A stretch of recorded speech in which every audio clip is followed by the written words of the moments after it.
How we doing, kids? This is Mrs. Lewis, and you are in my biology 5th hour, and we got a snow day. Yay! So I've handed this out to you as I took attendance, and this has now became your homework. You should have already put your first name, last name, and your hour because it is due tomorrow, and I will be checking it. So as you can see our schedule, we are working on the solutions worksheet in class, but instead I will be doing a flipped classroom so that you don't get behind in your learning because of Mother Nature. And this is part of your review for 6.2 and 6.3. Tomorrow is club day, and I only have 1 or 2 of you who have club day, and we're going to review for the first half of the hour. And our test over 6.2 and 6.3 will be the second half of tomorrow. If you do have club day, a couple of things. You can come in early tomorrow morning. I will be doing tutoring only with my biology students to prepare them for this, and you may take your test Wednesday morning in my class before school begins. So that should help you if you have club day.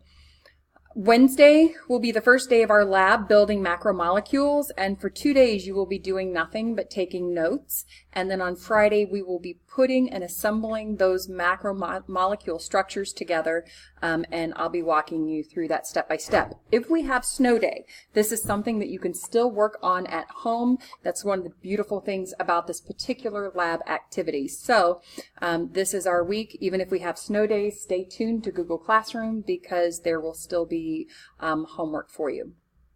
So first, some notes. If you write big, you're probably going to need an extra piece of paper, but these are the notes that I gave to my first hour, and I will make sure that you guys have them as well. So in biology, science in general, we use a lot of Latin, and we are going to use these 2 root words quite a bit, homo and hetero. Homo means the same, and hetero means opposite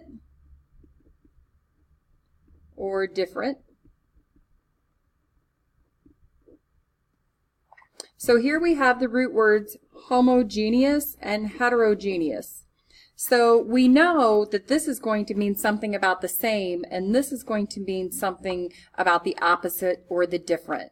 So for homogeneous,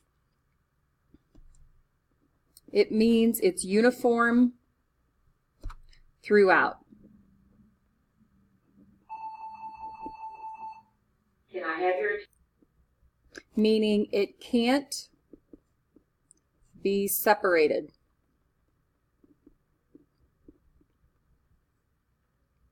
Heterogeneous is physical. It's physically separate and not uniform.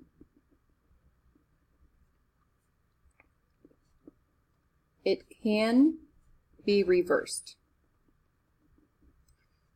So uniform throughout. One of the things that we want to be uniform throughout would be paint color, right? That's why we have those mechanical mixers for us, and we want to make sure that it's all mixed up really, really well because we want that uniform color. Heterogeneous is something like chicken noodle soup.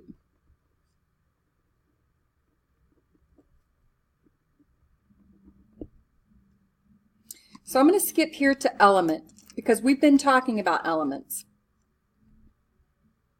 I just turned my page over, and this is not an accurate description, but what is this? It's an atom, and we've been talking about atoms quite a bit, and I'm going to call this chlorine. So this is a chlorine atom. What is chlorine? Chlorine is an element. That means this atom is nothing but chlorine. That's it. And over here, if I have another atom, again, not an accurate drawing, I'm just doing this pretty fast, and this is sodium, this is an element. So chlorine and sodium are 2 separate elements. They're not attached at all. But to be happy, there's going to be some transitioning, some maneuvering of their electrons. Once this happens, you get this thing called sodium chloride, right? Or what we call table salt. My pen's running out. I get a whole new product. I guarantee sodium, a metal that explodes in water, it's deadly to me. I guarantee chlorine, the stuff that I get into a chigger bath with when I get chigger from the woods because I've been hunting, or to clean out my pool and to kill things like bacteria and fungus, I guarantee you that would kill me. But together, it makes this whole new product called table salt, and it tastes pretty good on a steak. This would be a compound. So that's where we're going. So if you take a look back over here, I want to look at element. An element contains atoms of only one type of element. So you can put sodium or chlorine. A compound is a chemical combination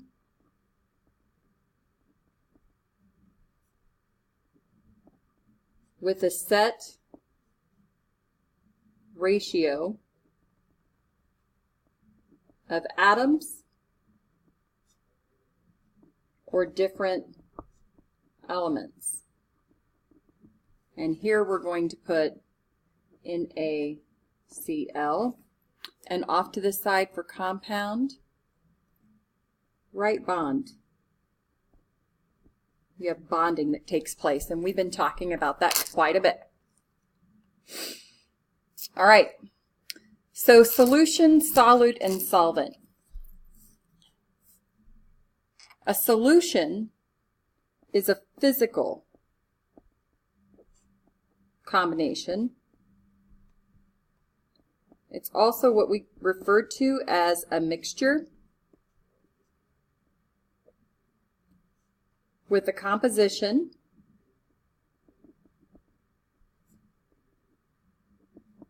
that can vary. And a solution is uniform.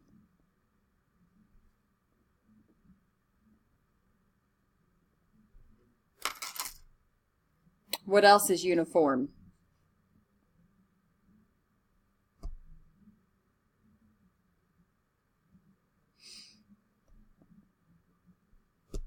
So you can have a homogeneous mixture, a solution, a solute. A solute dissolves. So think of sugar in hot coffee.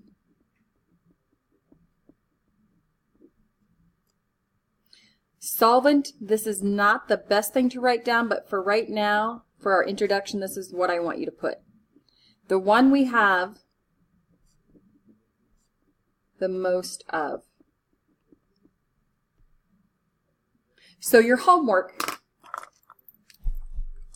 is to go through, and I want you to go to the glossary in your book, and I want you to look up all of those that I have highlighted.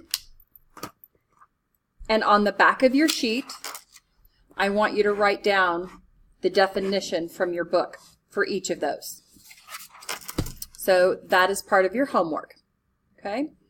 So use these notes and the things that we've discussed to be able to answer the rest of the sections. I'm going to do a few of them with you.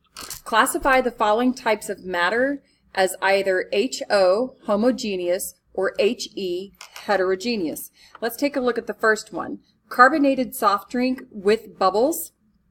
So it has bubbles. That means it can go flat. So that means those bubbles can be taken out. So if it can be taken out, if it can be, let's go back up here, if it can be reversed, then it has to be HE. What about chocolate chip ice cream? Maybe I like vanilla, but I don't like the chocolate chips. They feel weird to me. Can I take out the chocolate chips? I sure can. If I can take them out, if I can separate it, it's a heterogeneous matter. What about black coffee? Does black coffee look uniform throughout? Can I separate all the different things that go into coffee? I can't. So that's a homogeneous mixture. So there are a few examples. You will finish the rest of these on your own, and yes, it's for a grade. Going down, pure substances versus mixtures. Actually, I want you to pause the video. Pause the video and take a moment to do these. All right. You have filled out homogeneous versus heterogeneous matter. Next is a pure substance versus a mixture. So for me, for now, an element or a compound are considered pure substances. An element is a single, write it down, atom, and a compound is two or more atoms that are chemically bonded. And a mixture is heterogeneous and can be reversed or separated. So I made a few mistakes on here, so now you're going to correct them. The first one, I was thinking what I wanted it to be. It was actually supposed to say sodium, so make that correction.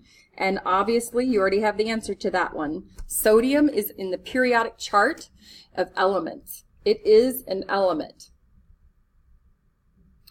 What about these? These should be separate. Soil and coffee, just put a little comma there.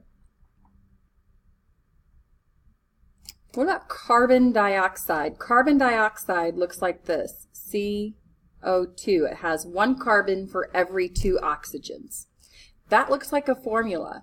Carbon is an element, so is oxygen. But here they have bonded and they become a compound. I can reverse or separate milk. It's a mixture because milk has water. I can extract that. I can extract the fat, I can extract the calcium, and I can go all day long with this. So pause your video and fill this out. On the back side, you guys have been doing this since elementary, physical versus chemical changes. You're going to put a C by what you believe is a chemical change, or a P by what is a physical change. Due tomorrow.